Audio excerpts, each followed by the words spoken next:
Class 9 विज्ञान का paper, 9वां class का विज्ञान का पेपर। देखिए, पहला क्वेश्चन है, निम्नलिखित में से कौन एसआई मात्रक नहीं है। इसमें से है एसआई मात्रक नहीं है, ये बताना है। तो आपको हम बता दें, पहला नंबर क्वेश्चन में आपका बी नंबर जो है, पौंड जो है आपका एसआई मात्रक नहीं है। ज्योति तीव्रता का एसआई मात्रक क्या होता है? तो ज्योति तीव्रता का होता है कैंडेला, CD से रिप्रेजेंट करते हैं, तो आंसर हो जाएगा ए नंबर। एक AMU बराबर क्या होता है? Amount mass of unit. एक अमाउंट मास ऑफ यूनिट के बराबर क्या होता है, ये आपको बताना है। तो 1.66 इंटू 10⁻⁻27 kg होता है, तो आंसर हो जाएगा ए नंबर। अगला क्वेश्चन देखिए, पार्सेक इकाई है, तो पार्सेक इकाई है आपका लंबाई का, तो आंसर हो जाएगा सी नंबर। बल एवं विस्थापन दोनों सदिश है, तो कार्य जो बल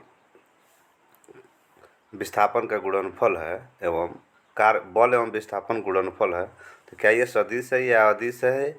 न तो सदिश है न अदिश है, केवल संख्या है। तो आपको हम बता दें, अदिश राशि है, आंसर हो जाएगा बी नंबर। अगला क्वेश्चन है आपका, निम्नलिखित में सदिश राशि कौन है? सदिश राशि कौन है आपको बताना है। यहाँ पे सदिश राशि हमारा विस्थापन है, वी से सूचित हो रहा है। सदिश और अदिश की पहचान कैसे करें, इसका मैं ट्रिक भी बताया हूँ, एक वीडियो बनाया हूँ जिसमें आप पहचान सकते हैं। त्वरण का एसआई मात्रक क्या होता है? तो मीटर प्रति सेकंड यानी मीटर प्रति सेकंड स्क्वायर, यही है। तो डी नंबर आंसर हो जाएगा। बल परिवर्तित करता है, तो बल परिवर्तित करता है, आपका आंसर हो जाएगा गति, आंसर हो जाएगा बी नंबर। संतुलित बल परिवर्तित करता है, तो संतुलित बल परिवर्तित करता है आकृति, आंसर हो जाएगा सी नंबर।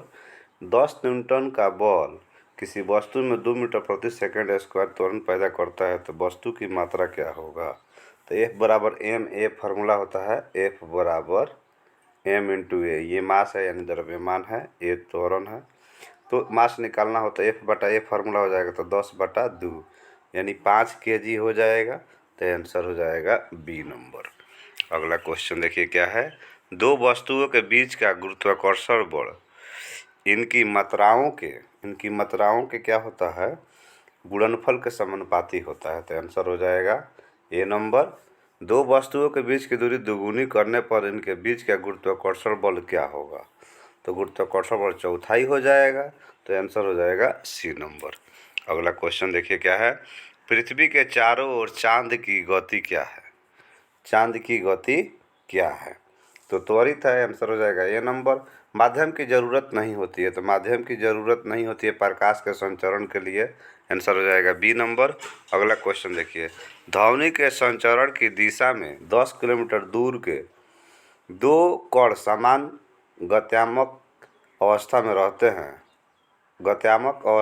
हैं, तो ध्वनि का तरंग दैर्घ्य क्या हो सकता है? तो आंसर हो जाएगा आपका 15 के डी, यानी कि सभी हो जाएगा। तापमान बढ़ाने पर कोई ठोस पदार्थ क्या होता है कि द्रव में परिवर्तित भी हो सकता है, गैसीय अवस्था में जा सकता है, बदले अपरिवर्तित भी रह सकता है, तो आंसर हो जाएगा सभी। अगला क्वेश्चन है, निम्न में किसका ऊर्ध्वपातन होता है? तो आपका आंसर हो जाएगा यहाँ पर आयोडीन का। निम्नलिखित में कौन पदार्थ का गुण नहीं है? तो आंसर हो जाएगा डी नंबर, नंगी आंखों से दिखाई नहीं देना। अगला क्वेश्चन है, परिक्षेपित अवस्था में परिक्षेपण माध्यम से मिलकर बने विलयन को कहा जाता है कोलाइडिंग विलयन, आंसर हो जाएगा डी नंबर। नमक तथा अमोनिया क्लोराइड के मिश्रण को पृथक किया जाता है, तो पृथक किया जाता है, आपको हम बता दें, प्रभाजी आसवन द्वारा, आंसर हो जाएगा सी नंबर। अगला क्वेश्चन देखिए, दूध से क्रीम को पृथक करने के लिए जिस विधि का उपयोग किया जाता है, तो उसे प्रभाजी आसवन कहते हैं, ये नंबर आंसर। रंग वाले घटक यानी डाई को नीले अथवा काले रंग की स्याही से पृथक किया जाता है, तो वाष्पीकरण द्वारा होता है, आंसर हो जाएगा ए नंबर। अगला क्वेश्चन है, न्यूट्रॉन के आविष्कारक थे, तो न्यूट्रॉन के आविष्कारक कौन थे जी? आंसर हो जाएगा चैडविक, आंसर हो जाएगा बी नंबर। प्रोटीन की खोज करने वाले वैज्ञानिक थे, तो गोल्डस्टीन आंसर हो जाएगा ए नंबर। अगला क्वेश्चन देखिए क्या है, परमाणु के मौलिक कण है।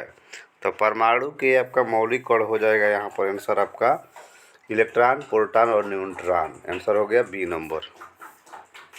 26 नंबर क्वेश्चन देखिए क्या है, किसी कक्ष में इलेक्ट्रॉनों की अधिकतम संख्या क्या है। तो इलेक्ट्रॉनों की अधिकतम संख्या होता है 2x। आंसर हो गया ए नंबर।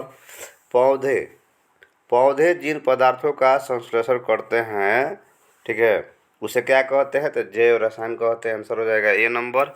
अगला क्वेश्चन देखिए, अतिचारण का संबंध क्या है।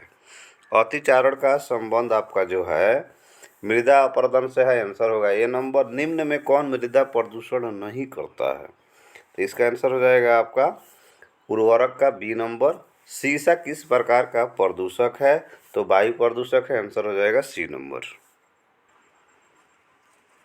केंद्रक नियंत्रित करता है, तो केंद्रक नियंत्रित करता है सभी को, यानी आनुवांशिकता को भी, केंद्रिका संश्लेषण को भी और कोशिका के विभिन्न कार्यों को भी।